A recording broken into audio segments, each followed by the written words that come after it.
Halo semuanya, kembali lagi ya sama gue Luis di Connect ID. Oke, jadi di video kali ini gue pengen ngebahas sebuah headset spesifiknya dari Logitech. Nah, Logitech bisa dibilang kemarin itu udah sempat ngerilis beberapa line up headset gaming ya. Cuman sekarang kayaknya mereka punya arah desain yang, atau bisa dibilang punya tema yang berbeda. Seperti yang kita semua tahu, sebelumnya itu udah pernah rilis yang namanya Logitech G Pro Series. Dulu sempat gue bahas juga si G Pro X Series, terus ada G Pro X Wireless juga. Terus mereka sempat ngerilis juga Logitech G733 yang bisa dibilang desainnya sangat jauh berbeda dengan yang Pro Series itu. Yang mana yang waktu itu tuh fokusnya kalau nggak salah ke lightweight dan juga punya desain yang cukup menarik. Dan sekarang Logitech juga ngerilis lagi yang namanya Logitech G435 yang bisa dibilang arah desainnya itu senada dengan si G733. Jadi kemungkinan kedepannya kita bisa expect bahwa Logitech selain Pro Series kayak G Pro Series itu mungkin lineup yang pakai angka kayak G733 ataupun lineup lain nanti yang pakai angka kemungkinan besar akan punya arah desain yang kurang lebih atau tema yang sama dengan si G435 maupun G733 yang udah pernah rilis kemarin. Nah, sebelum Logitech merilis si G435 ini, mereka itu punya beberapa concern sebelum mereka merilis si G435 ini. Jadi yang pertama itu produknya mereka harus bisa digunakan di berbagai device. Makanya di sini Logitech memberikan support Bluetooth 5 supaya bisa dikoneksikan ke berbagai device mulai dari PC, laptop, smartphone, terus habis itu tablet dan segala macam yang support Bluetooth itu semuanya bisa dipakai di G435 ini dengan koneksi Bluetooth 5. Nah, selain itu untuk koneksi minim delay atau tanpa delay itu mereka juga sudah menggunakan wireless Logitech Lightspeed yang dimana seperti biasa pakai koneksi radio frekuensi 2,4 GHz yang dimana sudah cukup terbukti di produk-produknya mereka bahwa ini sudah sangat minim banget delaynya, bahkan hampir udah nggak kerasa. Nah, selain itu concern mereka yang lainnya adalah dari sisi fitting atau kenyamanan waktu pakai headset ini. Gitu, dan Logitech sudah memikirkan hal itu, nanti akan gue bahas. Dan selain itu juga yang terakhir, bahwa desain dari produknya mereka itu harus bisa mengekspresikan passion dari gamers. Makanya desain dari si G435 ini maupun yang G733 yang lalu itu bisa dibilang cukup fresh dibandingkan dengan desain-desain headset gaming yang sebelumnya itu udah pernah rilis. Untuk harganya sendiri ini sangat menarik banget menurut gua karena si Logitech G435 ini dia tuh dibanderol dengan harga sekitar di bawah 1 juta atau lebih tepatnya di sekitar 900 ribuan dan menjadikan si G435 ini adalah headset gaming wireless dari Logitech yang harganya itu bisa dibilang paling murah untuk saat ini. Itu, dan kayaknya ini juga bisa dibilang paling murah juga kalau dibandingkan sama merek besar lainnya kayak Razer, Corsair, SteelSeries dan yang lainnya. Itu, dan langsung aja gue bahas apakah dengan harga semurah ini atau seterjangkau ini itu worth it atau enggak. Langsung aja gue bahas. Nah, untuk opsi warna itu ada 3, ada warna hitam, biru, dan juga warna putih kayak yang gue pegang sekarang ini. Dan memang dari antara 3 warna itu gue paling suka yang ini karena kelihatannya clean aja gitu menurut gue. Cuma baik lagi kalian bisa pilih sesuai dengan selera warna yang kalian suka aja. Nah, selain itu untuk dari sisi materialnya di overall semuanya bahannya dari plastik yang bobotnya itu sangat ringan banget. Dan kayaknya dari antara semua koleksi headset gaming gue, yang terutama yang wireless ini tuh yang paling ringan karena beratnya tuh cuma sekitar 160-an gram atau tepatnya 165 gram kalau gue nggak salah. Dan kalau dibandingkan sama yang wired aja, kesayangan gue yaitu si Cooler Master MH752 yang notabene dia itu wired jadi nggak ada baterai. Itu aja beratnya masih sekitar 300 gram. Jadi ini tuh 2 kali lipatnya yang kabel bahkan. Jadi memang dari sisi kenyamanan Logitech bisa dibilang nggak main-main dari sisi bobot supaya kita bisa pakai headset ini dengan jangka waktu yang cukup panjang. Untuk bahan padnya sendiri dia dari bahan fabric yang smooth. Waktu nyentuh ke kulit juga nggak kerasa kasar, jadi so far nggak ada masalah. Lalu untuk lebar dari padnya sendiri juga cukup oke. Waktu nyentuh ke bagian telinga gue juga nggak ada masalah, nggak nyentuh sama sekali bahkan. Jadi ini so far gue nggak ada masalah dari sisi padnya. Lalu clampingnya juga bisa dibilang nggak neken, jadi waktu pemakaiannya jangka panjang pun itu juga nggak bikin pusing. Dan dengan bahan fabric seperti ini memang isolasi suaranya jadi berkurang atau kekedapannya itu jadi berkurang.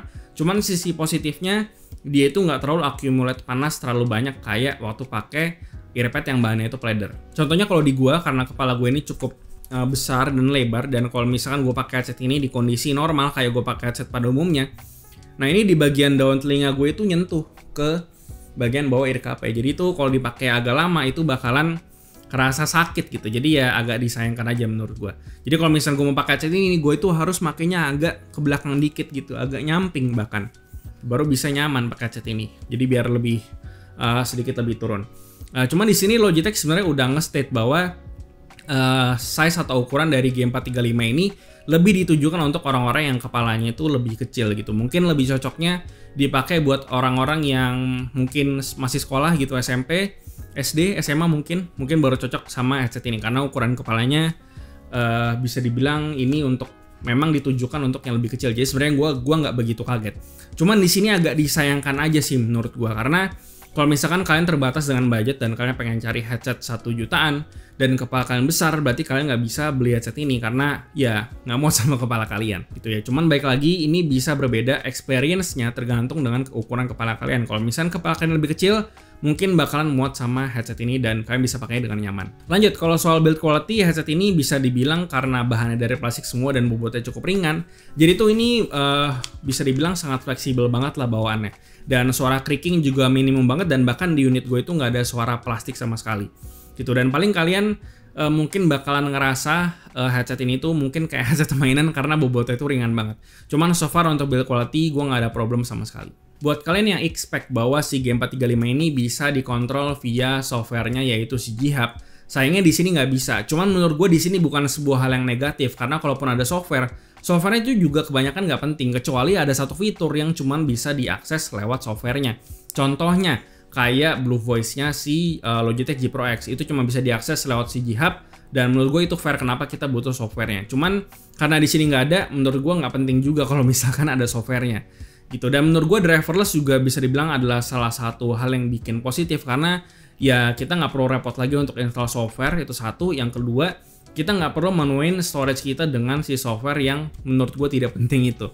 Oke, dan paling untuk masalah kontrolnya itu semuanya udah bisa dilakukan karena ada button-button di sini. Contohnya ada power button, ada volume up, volume down, terus ada mute mic button juga. Dan untuk urusan pairing Bluetooth, terus switch koneksi itu bisa dengan tekan power button yang lebih lama. Terus habis itu kalau kalian pengen naikin volume dari mic itu bisa tekan mute sama volume up. Dan sebaliknya kalau misalnya diturunin kalian bisa tekan mute sama volume down. Itu jadi untuk akses semua kontrol dan lain-lain sampai ke side tone itu bisa lewat kombinasi button yang ada di sini dan kalian bisa baca dari buku manualnya. Lalu untuk indikator baterai kalian bisa tekan tombol powernya agak lama. Itu nanti kalau misalkan LED-nya muncul warna biru itu sekitar 30-100%. Kalau warna merah berarti 15-30%. Kalau misalkan merah kedip-kedip berarti dia di bawah 15%. Dan indikatornya menurut gue agak sedikit membingungkan karena warna warna hijaunya itu start dari 30-100%. Dan bahkan pas headset ini datang kemarin ke rumah gue sempat bingung. Karena pas datang ke rumah gue ini tuh kondisinya udah merah dan gue charge cuman sekitar 5 menit itu udah warna hijau. Jadi dan agak mengagetkan juga buat gue karena kayak 5 menit nggak mungkin dia udah 100% karena hijaunya itu start dari 30%. Jadi agak membingungkan aja menurut gue gitu. Dan ya ini agak disayangkan aja indikator baterainya. Cuman kalau misalkan kalian pengen melihat indikatornya secara akurat mungkin kalian bisa switch ke Bluetooth. Terus kalian lihat di PC kalian karena di Bluetooth device itu kadang ada bar baterainya tinggal berapa. Kalian bisa mungkin lihat dari sana supaya kalian nggak bingung. Dan kalau di Android itu juga ada. Kalau misalnya kalian pakai Bluetooth koneksi ke HP ke Android itu juga ada. Biasanya ada bar baterainya di bagian notification bar. Cuman kalau dipakai di koneksi Lightspeed atau 2,4 GHz donggalnya sayangnya kita tidak bisa melihatnya secara akurat. Oh ya, paling kalian cuma perlu ingat bahwa headset ini nggak bisa dipakai di mode wired karena kalau misalkan baterainya habis kalian pengen ngecas sambil dipakai itu kalian cuma perlu colok terus kalian tetap harus pakai koneksi wireless maupun Bluetooth-nya karena kalau dimatiin ya nggak bisa nyala. Jadi memang Logitech memaksa kita untuk menggunakan headset ini di mode wireless karena kalau misalkan kalian colok USB-C-nya ya itu cuma ngecas doang. Paling di unit pembeliannya sendiri kita cuma dapat headsetnya, terus kita ada dapat USB dongle 2,4 GHz atau Lightspeed wireless-nya, terus ada dapat kabel USB-C untuk ngecas yang tadi. Oke, jadi untuk mic-nya si G435 ini tidak menggunakan sistem boom arm atau boom mic seperti yang ada di headset gaming yang suka kalian temuin. Dia itu mic-nya low profile banget, dia itu tersembunyi di bagian cup yang sebelah kiri gitu, jadi memang nggak kelihatan. Dan positifnya kalau kalian bawa keluar kalian bisa pakai headset ini gitu, dan orang mungkin ngelihatnya tidak sebagai headset gaming tapi sebagai headset lifestyle gitu. Jadi ya itu sisi positifnya gitu, nggak kelihatan kayak headset gaming dan nggak mencolok juga gitu. Dan ya tapi kualitas suaranya, nah coba kasih gimana pendapat kalian soal kualitas suara dari si G435 ini gitu ya. Cuman kalau menurut gue pribadi sih memang kualitas mic-nya kayak kompres banget, gue nggak tahu kenapa, dan jujur agak di bawah ekspektasi gue gitu ya.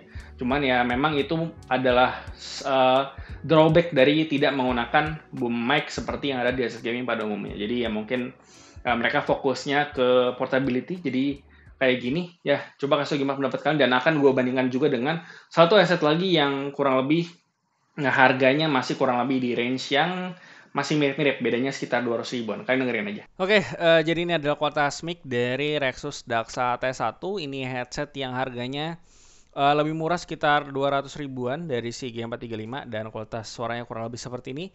Dan coba kasih gimana pendapat kalian, kira-kira bagusan yang ini atau G435 tadi di kolom komentar di bawah, dan gimana pendapat kalian soal kualitas mic-nya. Oke, lanjut untuk sound quality-nya. Gue yakin kalian pasti banyak yang penasaran dan minta gue untuk compare antara G435 sama si Daxa T1 yang sempat gue bahas yang waktu lalu. Karena harganya, perbedaan harga itu cukup dikit ya, cuman kita 200 ribuan gitu, dan gue yakin kalian pasti penasaran bedanya kayak gimana. Jadi nanti akan gue bahas sedikit. Oke, jadi untuk sound quality-nya sendiri, pertama dari bass-nya atau low frekuensinya bisa dibilang ini bukan yang karakter bass-nya itu cukup besar gitu. Jadi memang kuantitas bass-nya itu nggak besar, terus gebukannya juga nggak terlalu ngegebuk. Dibilang deep juga nggak, karena mungkin salah satu faktornya adalah pad-nya sendiri, karena dari fabric dia kurang bisa nge-isolate suara yang dihasilkan dari drivernya. Tuh, mungkin ya seperti itu. Terus habis itu untuk mid-nya sendiri gue di sini suka karena vokalnya itu nggak nusuk sama sekali kayak yang ada di Daxa T1, karena di Daxa T1 itu vokalnya itu cukup nusuk. Jadi kalau misalkan suara-suara yang vokal ceweknya cukup tinggi, apalagi lagu-lagu wibu, kalian wibu ya, itu berpengaruh juga. Terus habis itu suara-suara game FPS, tembak-tembakan segala macem. Kalau kalian main Valorant, megang OP, suara tembakannya itu nggak nusuk di telinga waktu kalian pakai game 435 ini.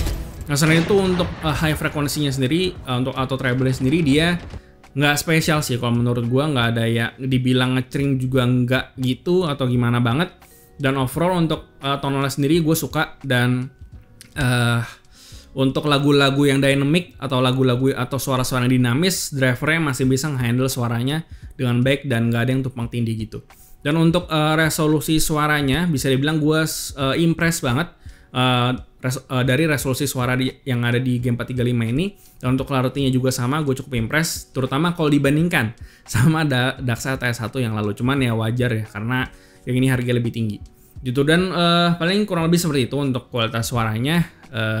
Untuk imagingnya sendiri dia juga cukup oke. Waktu gue main Valorant segala macem, itu gue cukup bisa membayangkan arah suara itu datang dari mana, dan layeringnya juga oke. Gue bisa membayangkan kurang lebih seberapa jauh atau dekat musuh di mana, terutama waktu main FPS. Jadi ya kurang lebih seperti itu tadi karakteristik suara dari si Logitech G435 ini. Dan awalnya memang tuh gue agak cukup skeptis gitu sama headset wireless, terutama harganya under 1 juta, karena selama ini belum ada yang menurut gue cukup bagus. Ternyata si G435 ini udah bisa mengimpress gue lah dari sisi resolusi suara maupun clarity, dan juga overall karakteristik suara dari si headsetnya. Dan untuk main game kalian bisa enjoy pakai headset ini. Untuk main Valorant, main game FPS segala macem, Apex Legends gue udah coba juga. Ini enak, dan so far gue nggak ada problem sama sekali dari sisi imagingnya. Oke, jadi untuk kesimpulannya, paling di range harga segini, terutama di under 1 juta atau sekitar 900 ribuan, gue bisa bilang ya, tadi gue udah ngomong, kalau misalkan dari fundamentalnya sendiri, dari sisi sound quality bisa dibilang ya gue udah impress banget sama si headset ini. Dari sisi kualitas suaranya, tonalnya, imagingnya segala macem, gue gak ada komplain, ini oke gitu ya. Cuman menurut gue yang perlu kalian perhatiin banget itu sebenarnya bukan dari sound quality kalau dari headset ini. Menurut gue adalah dari size atau ukuran kepala kalian terhadap headset ini, apakah bakal muat atau enggak. Karena kalau misalkan sound quality-nya oke tapi nggak muat sama kepala kalian, ya kayaknya nggak bisa dipakai juga gitu. Karena kalau contoh dari gua tadi, kayak misal kalau kepala kalian cukup besar, ya mungkin bisa nggak nyaman atau bahkan nggak muat sama sekali. Jadi mungkin gue bakal menyarankan kalau kalian bisa cobain dulu headset ini, ya lebih baik kalian cobain dulu apakah muat sama kepala kalian atau enggak. Paling di sini sih yang agak dikorbanin itu adalah dari sisi mic quality-nya. Cuman ya kalau kalian pakai untuk voice chat doang sih gua rasa nggak ada masalah. Cuman kalau kalian mau pakai buat streaming, gua rasa gua akan menyarankan untuk kalian bisa beli mic-nya aja secara terpisah supaya lebih bagus kualitas stream kalian. Itu paling yang gue suka selain sound quality-nya itu adalah dari driverless-nya, yang dimana tidak perlu ribet install software. Cuman tetap gue yakin pasti ada orang-orang yang kepengen software meskipun atau apa ya, terlepas itu dipakai atau enggak gitu ya. Jadi ya Kurang lebih seperti itu. Dan untuk driverless memang minusnya adalah baterai indikator kalau kalian pakai koneksi dongle 2,4 GHz-nya. Itu memang agak sedikit membingungkan. Semoga kedepannya ada solusi soal ini kalau pakai dongle. Cuma kalau pakai Bluetooth sih harusnya nggak masalah. Nah, selain itu paling ya sebenarnya nggak susah buat gue untuk bisa merekomendasikan si Logitech G435 ini. Karena secara fundamental udah bagus dari sisi sound quality-nya, ringan juga. Dan ya overall sih gue bisa rekomendasiin ini. Cuman kalian perlu perhatikan aja hal-hal yang sudah tadi gue jelaskan. Apakah kalian bakal cocok sama fittingnya atau enggak. Dan ya gue rasa itu aja yang bisa gue bahas soal Logitech G435 ini. Seperti biasa, kasih tau gimana pendapat kalian di kolom komentar di bawah, like dan share jika bermanfaat. Lalu follow semua sosial medianya CTID di Instagram, Facebook, lalu join komunitas kami juga di Discord. Semua linknya ada di deskripsi. Yang terakhir jangan lupa untuk subscribe. Gue Luis dari Kranitech ID. Sampai jumpa di video berikutnya.